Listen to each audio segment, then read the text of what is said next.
दोनों देशों के डेलीगेट्स, मीडिया के साथियों,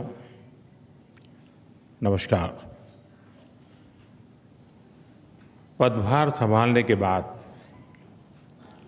प्रधानमंत्री वांग की पहली भारत यात्रा पर मैं उनका हार्दिक स्वागत करता हूं।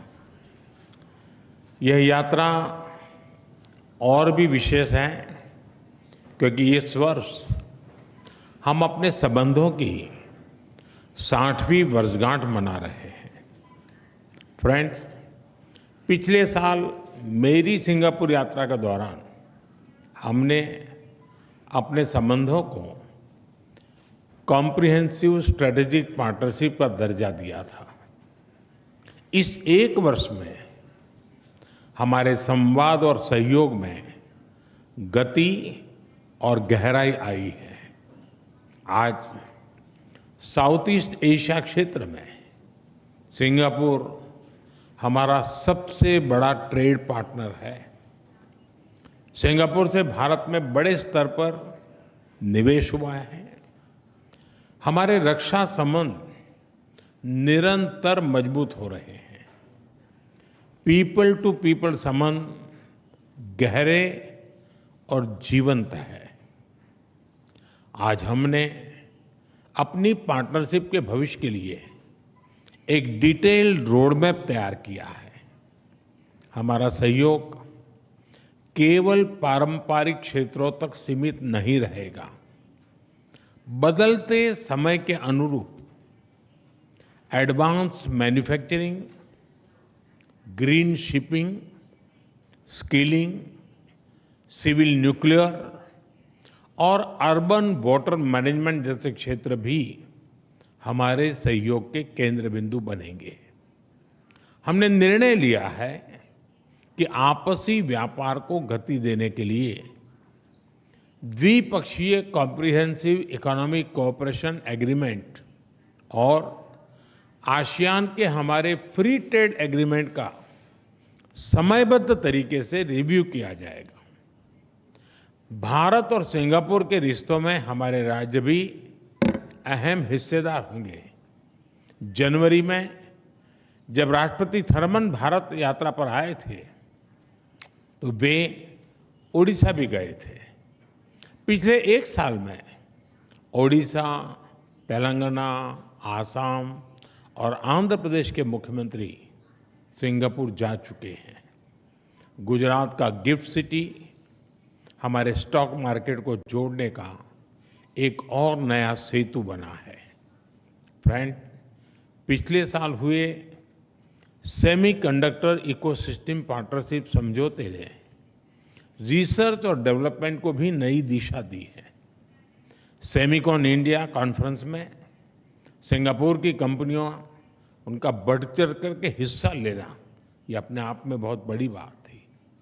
चेन्नई में सिंगापुर का एक national centre of excellence for skilling स्थापित करने में सहयोग देगा।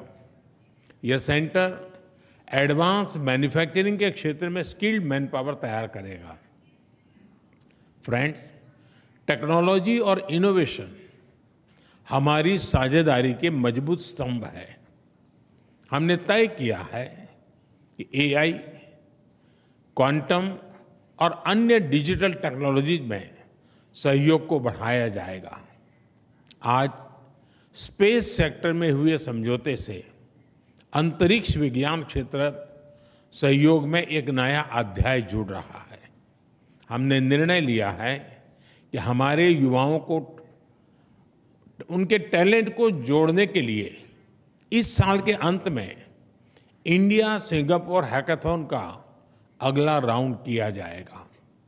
यूपीआई और पे नाउ हमारे डिजिटल कनेक्टिविटी के सफल उदाहरण हैं और ये प्रसन्नता का विषय है कि इसमें 13 नए भारतीय बैंक जुड़े हैं। आज green and digital shipping corridors के लिए हुए समझौते से मैरीटाइम सेक्टर में ग्रीन फ्यूल सप्लाई चेन और डिजिटल पोर्ट क्लियरेंस को बल मिलेगा। भारत अपने पोर्ट इंफ्रास्ट्रक्चर के विकास में तेजी से काम कर रहा है। इसमें सिंगापुर का अनुभव अत्यंत उपयोगी है। आज हमने सिंगापुर की कंपनी एसपीए इंटरनेशनल द्वारा विकसित Bharat Mumbai container terminal phase 2 का उद्घाटन किया। यह हमारे कंटेनर हैंडलिंग की क्षमता को और बढ़ाएगा। फ्रेंड्स, सिंगापुर हमारी एक्ट ईस्ट पॉलिसी का एक महत्वपूर्ण स्तंभ है। हम आसियान के साथ सहयोग और इंडो पैसिफिक क्षेत्र में शांति और स्थिरता के जॉइंट विजन को आगे बढ़ाने के लिए मिलकर काम करते रहेंगे। आतंकवाद को लेकर हमारी समान चिंताएं हैं। हम मानते हैं कि आतंकवाद के खिलाफ एकजुटता से लड़ना सभी मानवतावादी देशों का कर्तव्य है। पहलगाम में हुए आतंकवादी हमले के बाद भारत के लोगों के प्रति संवेदना और आतंकवाद के खिलाफ हमारी लड़ाई में समर्थन के लिए मैं प्रधानमंत्री वांग और सिंगापुर सरकार का आभार व्यक्त करता हूं। Excellency, our relations go far beyond diplomacy. This is a partnership with purpose, rooted in shared values, guided by mutual interest and driven by a common vision for peace, progress and prosperity. हमारी इस भागीदारी में आपकी निजी प्रतिबद्धता के लिए मैं आपका आभार व्यक्त करता हूं। बहुत बहुत धन्यवाद। Thank you. Thank you, sir.